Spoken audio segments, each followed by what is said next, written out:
이 시간 우리에게 주신 하나님의 말씀은 신약성경 데살로니가 전서 4장 7절과 8절의 말씀입니다. 데살로니가 전서 4장 7절과 8절의 말씀입니다.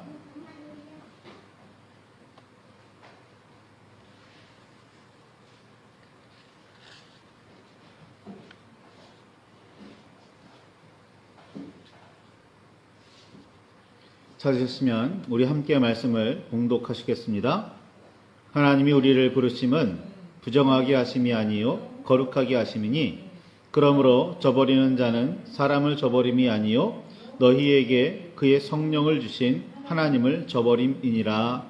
아멘. 주님 우리의 마음을 여시어 말씀을 깨닫게 하옵소서. 아멘. 주님의 사랑과 그 크신 은혜가 저와 여러분 안에 가득하기를 소망합니다. 세상을 창조하신 하나님께서는 일곱째 날에 안식하시면서 그날을 복되게 하시고 거룩하게 하십니다.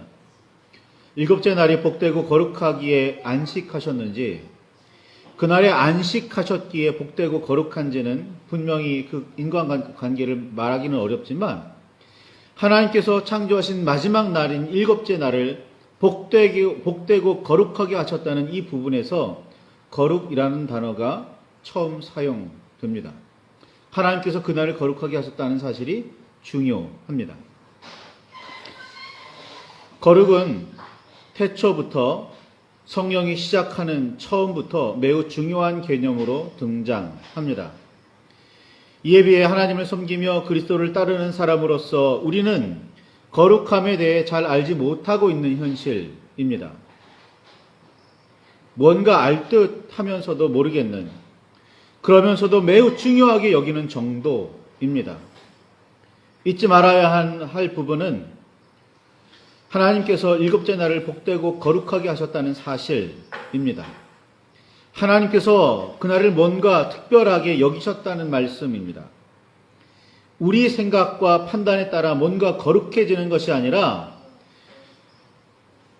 하나님의 뜻에 따라 거룩해진다는 사실을 마음에 새기시기를 바랍니다. 우리가 거룩하게 생각한다고, 우리가 거룩하다고 구별했다고 해서 거룩한 것이 아니라 하나님께서 거룩하게 여기신 것이 거룩하다는 사실입니다. 거룩이라는 단어는 하나님께서 모세를 만나는 장면에서 다시 등장합니다. 살인을 저지르고 미디안 광야로 도망쳐 나와 망명 생활을 하던 80세의 모세와 하나님은 호렙산의 한 떨기나무에서 만납니다. 그리고 그때 불은 붙었지만 불타 사라지지 않는 떨기나무를 신기하게 여기며 더 자세히 살펴보려는 마음뿐 다른 생각 없이 다가가던 모세에게 하나님께서는 이리로 가까이 오지 말라. 내가 선 곳은 거룩한 땅이니 내 발에서 신을 벗으라 라고 말씀하십니다. 거룩한 장소에 다가가기 위해서는 신고 있던 신을 벗어야 합니다. 한 사람의 몸가짐과 마음가짐, 삶의 자치, 나아가 개인의 삶을 모두 내려놓아야 거룩한 장소에 들어갈 수가 있습니다. 그렇게 거룩함에 들어가야 합니다. 하나님께서 특별하게 하신 거룩은 나를 내려놓아야 경험할 수가 있습니다. 물론 한 사람 한 사람 하나님께서 귀하게 여기시지 않는 사람은 없지만 각 개인의 삶은 하나님께서 아름답게 여기시지 않는 땅의 요소를 어느 정도 포함하고 있습니다. 땅의 요소에 어느 정도 물들어 있기 마련입니다. 하나님께서 말씀하신 거룩은 함부로 침범해서는 안 됩니다. 더구나 그 거룩한 곳 한가운데는 하나님의 사자, 그리고 사자의 모습으로 자신을 드러내시는 하나님께서 머물고 계십니다. 그러니 더구나 함부로 다가가서는 안 됩니다. 하나님께서는 이스라엘 백성을 이끌고 이집트를 나오는 모세에게 이스라엘 자손 중에서 사람이나 짐승을 막론하고 태에서 처음 난 모든 것은 다 거룩히 구별하여 내게 돌리라. 이는 내 것이라. 라고 말씀하십니다. 거룩한 것은 사람이든 짐승이든 하나님께 돌려드려야 합니다. 물건도 마찬가지입니다. 거룩한 것은 하나님의 소유입니다. 하나님께서 거룩하게 여기신 날이든, 하나님께서 거룩하게 여기시는 사람이든, 하나님께서 거룩하게 구별하라고 말씀하신 동물이든, 그것은 하나님의 소유입니다. 사람의 소유가 아니며 개인이 마음대로 사용하거나 누려서도 안 됩니다. 태에서 처음 난 모든 것이라고 그렇게 단서를 달기는 하셨지만, 하나님께서 거룩하게 여기시는 모든 것은 하나님의 소유이며 하나님의 뜻에 따라 사용되어야 합니다. 인간이 자기 마음대로 혹은 욕심과 욕망에 따라 사용하면 하나님의 거룩을 침범하고 더럽히는 행위입니다. 거룩한 것은 온전히 하나님께 돌려드려야 합니다. 성경은 처음부터 거룩은 매우 중요하게 다루어졌습니다. 하나님께서 거룩하게 하셨기에 거룩하게 되었고, 그 거룩은 하나님께서 오셔서 머물러 계심을 의미하기에 함부로 침범하거나 마음대로 하면 안 됩니다. 하나님께서 거룩하게 여기신 장소나 생명, 사람이나 물건은 하나님의 소유이고, 그것은 더욱 소중하게 여겨야 합니다. 왜냐하면 하나님께서 머물고 계시기 때문입니다. 거룩하게 하신 안식을 기억하여 거룩하게 지키라고 명령하셨습니다. 출애굽기 20장 8절의 말씀이지요. 안식일을 기억하여 거룩하게 지키라고. 안식일을 지켜야 하는 이유는 하나님과 사람이 특별한 관계를 맺고 있다는 표징, 즉 증거였고, 그로 인해 우리를 거룩하게 하시는 분이 여호와 하나님이심을 잊지 말라는 의미였습니다. 안식일 뿐 아니라 하나님께서 거룩하게 하신 것들 속에서 우리는 하나님과 우리가 특별한 관계를 맺고 있다는 사실을 기억해야 합니다. 그러기에 모세는 출애굽기 15장에 여호와여 신중에 주와 같은 자 누구이니까? 주와 같이 거룩함으로 영광스러우며 찬송할 만한 위엄이 있으며 기이한 일을 행하는 자가 누구이니까? 주의 인자하심으로 주께서 구속하신 백성을 인도하시되 주의 힘으로 그들을 주의 거룩한 처소에 들어가게 하시나이다 라며 노래하였고, 이 노래를 우리는 지금도 따라 불러야 합니다. 하나님께서는 이스라엘의 후손에게 너희가 내게 대하여 제사장 나라가 되며 거룩한 백성이 되리라 라고 명령하십니다. 과거에 이스라엘 백성에게 하신 명령이었지만 오늘 하나님을 믿으며 그리스도를 따르는 우리에게 하시는 말씀이기도 합니다. 하나님의 사람이고 그리스도인이라면 우리는 거룩해야 합니다. 하나님께서 기뻐하시는 특별하고 남다른 다른 사람들과 구별된 무언가가 있어야 합니다. 하나님께서 머무시는 거룩한 산을 백성이 오르지 못하게 하라고 명령하셨습니다. 거룩한 하나님의 사람이라면 거룩하지 못한 사람들에게 함부로 취급당하면 안 됩니다. 모든 경우에 그렇지는 않겠지만 스스로 거룩하다고 생각하는 우리가 혹시 함부로 취급당하고 있다면 우리는 혹시 거룩하지 못한 건 아닐까라고 스스로를 돌아보아야 합니다. 하나님께서 우리의 거룩을 인정하지 않고 계신다는 의미는 아닐까 생각해 보아야 합니다. 두려워 떨어야 합니다. 하나님 앞에 우리는 어떤 면에서 특별합니까? 세상 속에서 그리스도인은 뭐가 다릅니까? 제사장은 하나님과 사람을 이어주고 나아가 평화롭게 해야 합니다. 이것이 제사장의 역할입니다. 제사장은 희생제사를 통해서 속죄와 화목을 이뤄야 합니다. 하나님과 사람, 그리고 사람 사이를 화목하게 하는 역할 말입니다. 바울은 로마서 3장 25절에 이 예수를 하나님이 그의 피로써 믿음으로 말미암는 화목제물로 세우셨으니 이는 하나님께서 길이 참으시는 중에 전에 지은 죄를 간과하심으로 자기의 의로우심을 나타내려 하심이니 라고 말했고, 요한은 요한 1서 2장 2절에 그는 우리 죄를 위한 화목제물이니 우리만 위할 뿐 아니요 온 세상의 죄를 위하심이라 라고 말했습니다. 예수 그리스도께서 우리를 위해 화목제물이 되어 십자가 위에 피를 흘리신 이유입니다. 하나님과 나 사이든 인간 사이든 이웃과 나 사이든 모든 원수 관계를 청산하고 하나님 안에서 즐거워하게 하심입니다. 모두가 화평을 이루어 화목하게 되기를 하나님께서는 기뻐하시기 때문입니다. 그렇기에 그리스도인은 참 그리스도인이라면 우리는 거룩하고 흠없고 책망할 것이 없어야 합니다. 바울은 더 분명하게 모든 것이 하나님께로부터 났으며 그가 그리스도로 말미암아 우리를 자기와 화목하게 하시고 또 우리에게 화목하게 하는 직분을 주셨으니 곧 하나님께서 그리스도 안에 계시사 세상을 자기와 화목하게 하시며 그들의 죄를 그들에게 돌리지 아니하시고 화목하게 하는 말씀을 우리에게 부탁하셨느니라 라고 고린도 후서 5장 18절과 19절에 분명히 말하고 있습니다.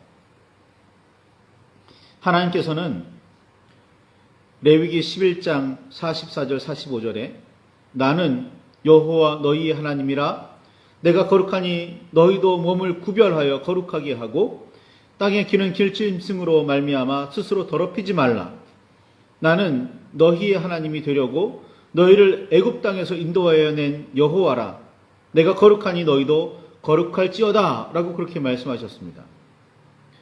거룩한 사람은 그 무엇으로도 스스로 더럽히지 말아야 합니다. 거룩하고 흠없고 책망할 것이 없으려고 힘써야 합니다. 몸과 마음을 새롭게 하고 무사람들에게 본을 보이며 선하고 아름다운 영향력을 끼쳐야 합니다. 이로써 하나님과 세상을, 사람과 사람을 화목하게 만들어가야 합니다. 예수 그리스도처럼 자신을 희생해서라도 말입니다.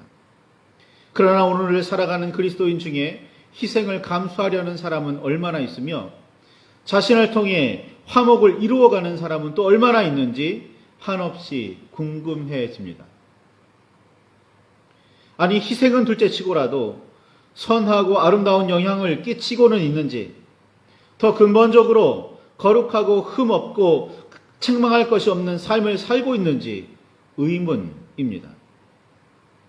너나 잘하세요 라는 말을 더 많이 듣고 있다면 자신을 심각하게 돌아봐야 합니다. 나는 과연 거룩한 걸까? 나는 과연 거룩한 삶을 살고 있는 걸까? 나는 과연 그로 인하여 하나님께 영광을 돌리고 있고 그로 인하여 세상에 선한 영향을 끼치고 있는 걸까? 말입니다. 사도 바울은 많은 환난 가운데 성령의 기쁨으로 복음을 받아 많은 믿는 사람들에게 본을 보여주고 있는 데살로니가 교회에 편지를 보냅니다. 그리고서는 오늘 본문의 말씀을 합니다. 하나님이 우리를 부르심은 부정하게 하심이 아니요 거룩하게 하심이니 그러므로 저버리는 자는 사람을 저버림이 아니요 너희에게 그의 성령을 주신 하나님을 저버림이니라 라고 말입니다. 하나님께서 우리를 불러 그리스도를 따르는 사람으로 세우신 이유는 거룩하게 하심이라고 말입니다. 그러니 그리스도인은 거룩해져야 합니다. 그리스도인이 되는 이유이고 목적입니다. 하나님을 찬양하기는 하는데 거룩하지는 못하다고요? 하나님께 예배하기는 하는데 선한 영향은 끼치고 있지 못하다고요? 하나님께 나아가기는 하는데 하나님을 섬기지 않는 사람들에게 본이 되는 삶을 살지 못하고 있다고요? 우리는 그러면 자신을 더욱 자세히 돌아보아야 합니다. 그만큼 거룩하게 살고 있는지, 하나님께서 그 거룩을 인정하실지 말입니다. 바울의 표현처럼 하나님께서는 우리를 거룩하게 하시려고 부르셨습니다. 내가 거룩하니 너희도 거룩하라. 레위기 11장 45절에 있는 말씀, 우리는 그 명령을 잊지 말고 거룩해져야 합니다. 예수님께서는 마태복음 23장 17절과 19절에 어리석은 맹인들이여 어느 것이 크냐? 그 금이냐? 그 금을 거룩하게 하는 성전이냐? 어리석은 맹인들이여 어느 것이 크냐? 그 예물이냐? 그 예물을 거룩하게 하는 제단이냐? 라고 말씀하셨습니다. 성전이나 제단이 금이나 예물을 거룩하게 할 수 있는 이유는 성전이나 제단이 하나님께 나아가는 길이고 하나님께서 머물고 계시기 때문입니다.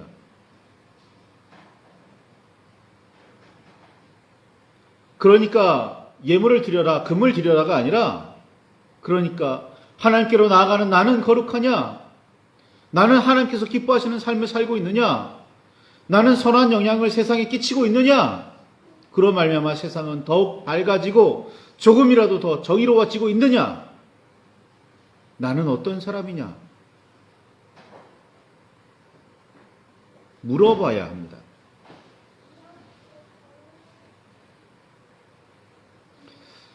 요한복음 17장 17절에 보면 예수님께서는 그들을 진리로 거룩하게 하옵소서, 아버지의 말씀은 진리이니이다 라고 말씀하십니다. 19절에는, 요한복음 17장 19절에는 또 그들을 위하여 내가 나를 거룩하게 하오니 이는 그들도 진리로 거룩함을 얻게 하려 함이니이다 라고 말씀하셨습니다. 우리 그리스도인은 진리인 하나님 말씀으로 거룩해져야 하고 그렇게 그리스도를 따라야 합니다. 그런데 하나님의 말씀을 잘 몰라요? 거룩이 무엇인지 잘 몰라요? 내가 거룩한 삶을 살고 있는지 잘 모르겠어요?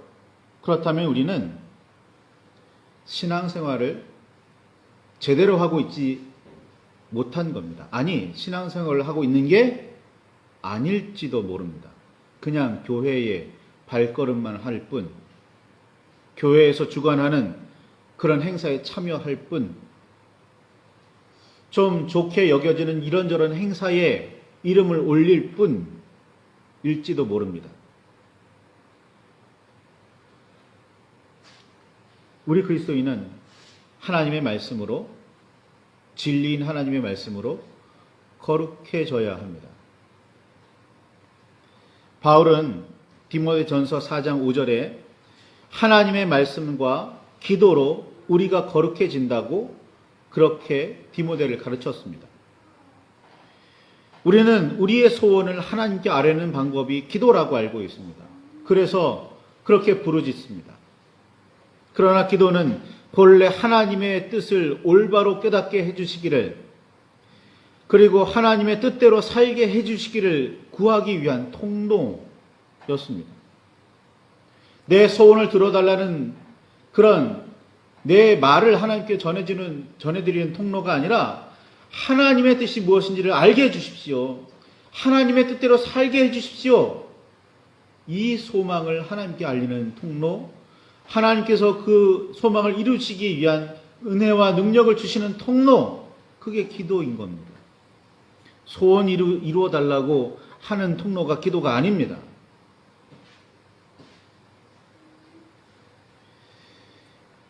더구나 기도가 소통의 통로라면서 일방적으로 하나님께 자신이 원하는 것을 구하기만 했다면 우리는 기도를 한참이나 잘못하고 있었다는 사실을 깨달아야 합니다.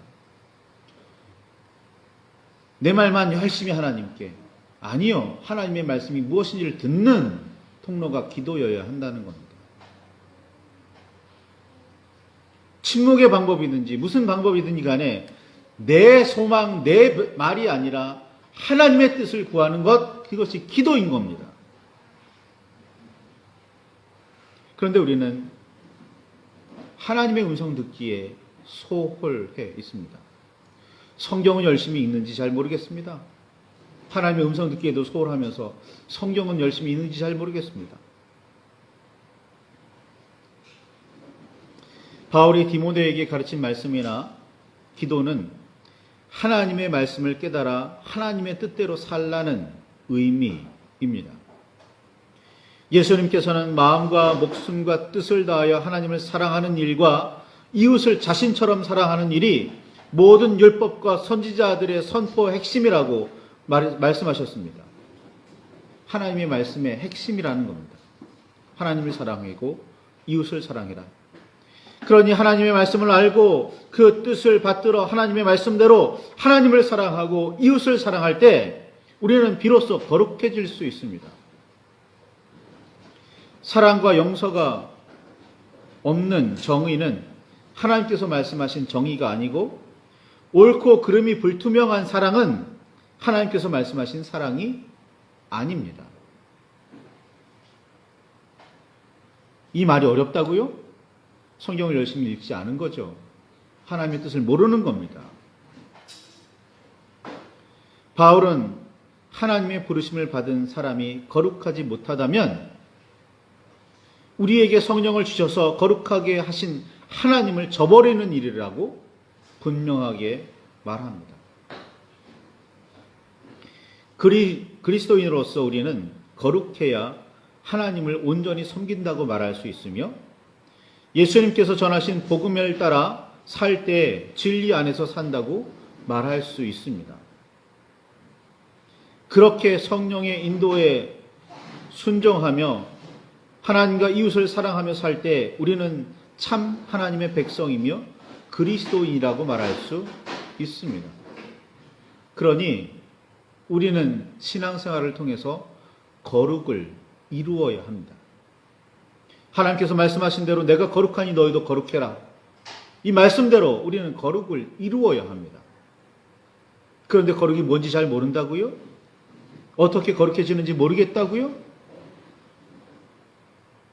그렇다면 우리는 신앙생활을 잘못하고 있거나 신앙생활을 하는 게 아니라 그냥 사교생활을 하고 있을 뿐입니다. 여러분, 오늘 설교를 통해서 무엇이 거룩인지 아셨습니까? 어떻게 거룩해질 수 있는지 아셨습니까? 하나님을 닮아가는 것, 예수님을 따르는 것이 거룩이라면 우리는 하나님의 말씀과 그 기도로 거룩해질 수 있습니다. 그렇게 거룩해져야 합니다. 기도했더니 소원이 이루어졌어. 이것은 거룩의 증거가 아닙니다. 하나님의 뜻이 무엇인지를 알고 하나님의 뜻대로 순간순간을 살며 내 몸을, 내 삶을 희생해서라도 이웃을 사랑하는 것, 그것이 하나님의 뜻입니다. 그로 말미암아 우리는 거룩해집니다. 사도 바울은 이야기했습니다. 다시 말씀드리지만 우리가 거룩해지지 않는다면 우리는 하나님을 저버리는 사람들입니다. 하나님을 저버리는 사람들이 그리스도인일 수 없고 하나님을 저버리는 사람들이 하나님의 사람일 수 없습니다. 예수님 당시에 유대인들은 하나님을 온전히 따르고 하나님의 말씀을 온전히 안다고 생각했습니다. 바리새인들, 사두개인들은 정말 철저하게 그 율법대로 살았습니다. 그런데 예수님께서는 그들에게 말씀하셨죠. 사탄의 자식들아, 회칠한 무덤아 라고 말입니다. 겉보기에만 그렇게 보였지 실제로는 하나님의 뜻을 제대로 알지도 못했고 겉보기만 그래 보였지 실제로는 하나님의 말씀대로 하나님의 명령대로 살지 않았다는 겁니다. 오늘 우리의 삶을 그리스도인으로서 우리의 삶을 돌아보시기를, 나의 삶을 돌아보시기를 바랍니다. 나는 하나님의 뜻을 바르게 알고 하나님의 뜻대로 온전히 살아가고 있는지, 그 뜻대로 세상에 선한 영향을 끼치고 세상이 하나님께로 돌아오게 하는 그 귀한 사명을 감당하고 있는지 말입니다. 말씀을 붙들고 깊이 묵상하시며 기도하시기를 바랍니다. 조금이라도 더 거룩해지는, 조금이라도 더 하나님께 가까이 나아가는 저와 여러분이 되시기를 소망합니다.